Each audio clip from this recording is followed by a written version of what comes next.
Hello అండి. నేను మీ doctor Kareddy Sridhar Reddy. నేను జనరల్ అండ్ లేజర్ సర్జన్‌ని. నేను ట్రీట్మెంట్ రేంజ్ హాస్పిటల్‌లో కన్సల్టెంట్‌ని.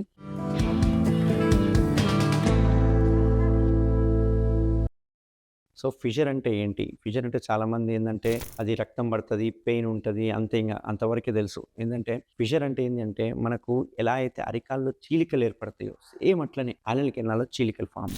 ఇట్లాంటి చీలికలు ఏవైతే ఉంటాయో, చిట్లిపోవడం అంటారు గదా! ఆ చిట్లిపోవడాన్ని ఫిషర్ అంటుంటాం అన్నట్టు. ఈ ఫిషర్ యొక్క లక్షణాలు గాని, కారణాలు ఏంటి అని తెలుసుకుంటే గనక, మోషన్ పోయే ద్వారము మనకు ఒక లెవెల్ వరకు స్ట్రెచ్ అయితది. అందులోనే మనం మోషన్ పాస్ చేయాలి. అట్లా కాకుండా మనము ముక్కడం చేసినామనుకోండి, ఫోర్స్‌గా పోయినామనుకోండి, అప్పుడేమైతది మోషన్ బయటికొచ్చేటప్పుడు యానల్ కెనాల్‌ని చీల్చుకుంటూ వచ్చేసేస్తది. అప్పుడు అక్కడక్కడ చిట్లిపోతూ ఉంటది. ఆ చిట్లిపోయేదాన్ని ఫిషర్ అంటుంటాం. అట్లా చిట్లిపోవడం వల్ల ఎందుకంటే యానల్ కెనాల్‌కి రిచ్ బ్లడ్ సప్లై ఉంటుంది. రిచ్ నర్వ్ సప్లై ఉంటుంది. సో, యానల్ కెనాల్ చుట్టూ మనకు చిన్న గుల్లలాకైనా అంటే ఒక పింపుల్ లాంటిదైనా, చిన్న చీమగడ్డ అయినా గానీ, బాయిల్ అయినా గానీ, చిన్న కట్ అయినా గానీ, విపరీతమైన మంట, నొప్పి అనేవి ఉంటాయి. ఎంత నొప్పి అంటే గనక మనం మోషన్ పోయిన తర్వాత ఎంత కాదన్నా 4-6 అవర్స్ కంప్లీట్ మన బ్రెయిన్ అక్కడే ఉంటుంది. మనం కూర్చోలేము, నిల్చోలేము. జస్ట్ యానల్ కెనాల్‌ని టైట్ చేసి లూజ్ కూడా చేయలేం. ఎందుకంటే సివియర్ పెయిన్ ఉంటుంది. నెక్స్ట్ డే మోషన్ ఎళ్ళాలంటే ఒక రకమైన ఏడుపొచ్చేసేస్తది. కళ్ళ నిండా నీళ్లు తిరుగుతూ ఉంటాయి. మోషన్ వెళ్ళడానికి భయమయ్యి మోషన్ ఆపుకోవడం జరుగుతుంటుంది. అంతేకాకుండా ఇట్లా మోషన్ ఆపుకోవడం వల్ల మోషన్ ఇంకా టైట్ అయిపోవడం జరుగుతుంటుంది. సో, ఇది ఫిషర్ యొక్క లక్షణాలు. సో, ఎప్పుడైనా మీకు గనక మోషన్ పోయిన తర్వాత గనక మంట, నొప్పి ఆర్ బ్లీడింగ్, పెయిన్‌ఫుల్ బ్లీడింగ్ అది ఇంపార్టెంట్ ఇక్కడ మీరు తెలుసుకోవాల్సింది. పెయిన్‌ఫుల్ బ్లీడ్ ఉంది అంటే అది ఫిషర్ లెక్కన మనం ఆలోచించుకోవాలి. సో, ఇట్లాంటి లక్షణాలు ఉంటే గనక కాన్‌స్టిపేషన్, మలబద్ధకం ఇట్లాంటి లక్షణాలు ఉంటే ఫిషర్‌గా భావించాలి. ఈ ఫిషర్ వలన మనకేం క్యాన్సర్ ఏం కాదు. ఫిషర్ అంటే జస్ట్ ఒక చీలికనే కాబట్టి అది ఏం క్యాన్సర్ కాదు. దీనిలో 2 రకాల ఫిషర్ ఉంటాయి. అక్యూట్ ఫిషర్ అని, క్రానిక్ ఫిషర్ అని అంటుంటాం. అయితే ఈ అక్యూట్ ఫిషర్ అంటే ఏంది అంటే one or second time cut అయితే గనక అక్యూట్ ఫిషర్. అట్లా కాకుండా ఎన్నో సంవత్సరాల నుంచి కట్ అవుతుంది, హీల్ అవుతుంది, కట్ అవుతుంది, హీల్ అవుతుంది అంటే దాన్ని క్రానిక్ ఫిషర్. ఎలా గుర్తుపట్టాలి? అక్యూటా, క్రానిక్ అని ఎలా గుర్తుపట్టాలి అంటే first or 2 episodes of bleeding వచ్చి సివియర్ పెయిన్‌ఫుల్ ఉంది అంటే అక్యూట్ అటాక్. అదే క్రానిక్ అటాక్ అయితే గనక ఇది రిపీటెడ్‌గా వస్తుంది.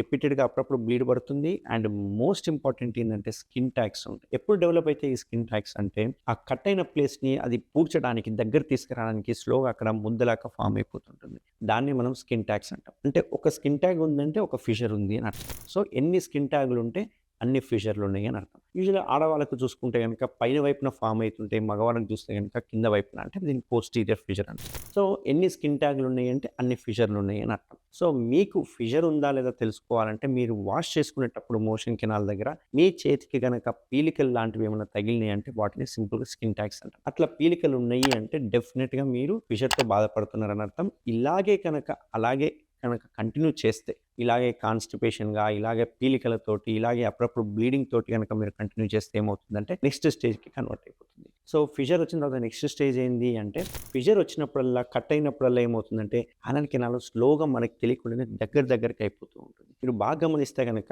యానల్ కెనాల్‌లో 3 ఫింగర్స్ పట్టాలి. అట్లాంటిది స్లోగా 2 ఫింగర్స్ తర్వాత 1 ఫింగర్‌కే దారి సన్నగా అయిపోతుంది. ఇట్లా దారి సన్నగా అయిపోవడం వల్ల ఏమవుతుందంటే మీరు ఇంకా తెలియకుండానే ముక్కడం అలవాటు చేసుకుంటారు. అట్లా ముక్కే కొద్దికల్లా దాని చుట్టుపక్కల ఉండే రక్తనాళాలు, వెయిన్స్ అవన్నీ కిందకి సాగి మనకు పైల్స్‌గా డెవలప్ అయితా ఉంటాయి. సో, మనం ఒక్క ఫిషర్‌ని అవాయిడ్ చేయడానికి ప్రయత్నం చేస్తే అది మెల్లగా పైల్స్‌కి కన్వర్ట్ అయిపోతా ఉంటుంది. కాబట్టి ఫిషర్ యొక్క సింప్టమ్స్ తెలుసుకున్నాక మనం ఏం చేయాలంటే ఫస్ట్ డాక్టర్‌కి చూయించుకోవాలి. చూయించుకున్నాక అది అక్యూటా, క్రానికా, స్కిన్ ట్యాగ్స్ ఉన్నాయా, పైల్స్ ఏమైనా ఉన్నాయా ఎగ్జామినేషన్ చేసిన తర్వాత ఒకప్పుడు చూసుకుంటే గనక ఈ స్కిన్ ట్యాగ్స్ గాని, లేకుంటే ఫిషర్‌కి గాని ఓపెన్ టెక్నాలజీ ఉండేది. దీనివల్ల సివియర్ పెయిన్ ఉండేది. 10, 15 రోజులు బెడ్ రెస్ట్ ఉండాలి. రికరెన్స్ ఎక్కువ ఉంటుండే. అండ్ యానల్ ఇన్‌కాంటినెన్స్ వచ్చేది. ఎందుకంటే మనం కట్ చేస్తాం ఓపెన్ టెక్నిక్ అంటే. అట్లా కట్ చేయడం వల్ల ఒక్కొక్కసారి మోషన్ కంట్రోలింగ్ పవర్ పోతది.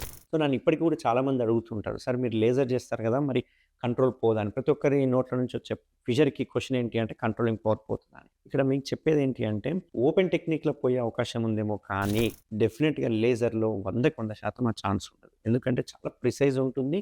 మనం ఎన్ని ఫైబర్స్ కట్ చేయాలో, ఎన్ని స్పింక్టర్స్ కట్ చేయాలో అంతే కాలిక్యులేటెడ్‌గా కట్ చేస్తాం కాబట్టి ఎటువంటి కోత ఉండదు, కుట్లు ఉండదు. మనం జస్ట్ ఆ స్కిన్ ట్యాగ్స్‌ని రిమూవ్ చేసేసి స్పింక్టర్స్‌ని రిలీజ్ చేస్తూ ఉంటాం. దానివల్ల ఏమవుతుంది రబ్బర్ బ్యాండ్ ఒక 10 రబ్బర్ బ్యాండ్ ఉంటే ఓ 2 రబ్బర్ బ్యాండ్ కట్ చేస్తే ఎలా అయితే ఎక్స్‌పాండ్ అవుతుందో సేమ్ అట్లనే మోషన్ అనేది ఎక్స్‌పాండ్ అయిపోతుంది. దానివల్ల ఏమవుతుందంటే మోషన్ అనేది ఫ్రీగా వెళ్ళిపోతా ఉంటుంది.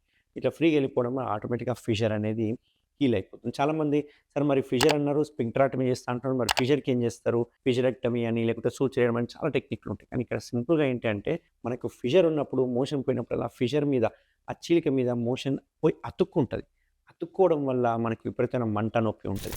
ఆ మోషన్ పోయి దాన్ని పోక్ చేయడం వల్ల అక్కడి నుంచి బ్లీడింగ్ అయ్యే అవకాశాలుంటాయి. అదే ఒకవేళ మోషన్ కెనాల్‌ని మనం వెడల్పు చేశామనుకోండి, మోషన్ వన్స్ ఫ్రీగా ఎళ్ళిపోయి, ముక్కకుండా ఫ్రీగా ఎళ్ళిపోయామనుకోండి, ఆ ఫిషర్ ఆటోమేటిక్‌గా హీల్ అయిపోతుందన్నట్టు. సో, ఫిషర్ వస్తే ఈరోజు ఉన్న ఈ లేజర్ టెక్నాలజీ ఏదైతే ఉందో సింపుల్, కంప్లీట్ పెయిన్‌లెస్ టెక్నాలజీ.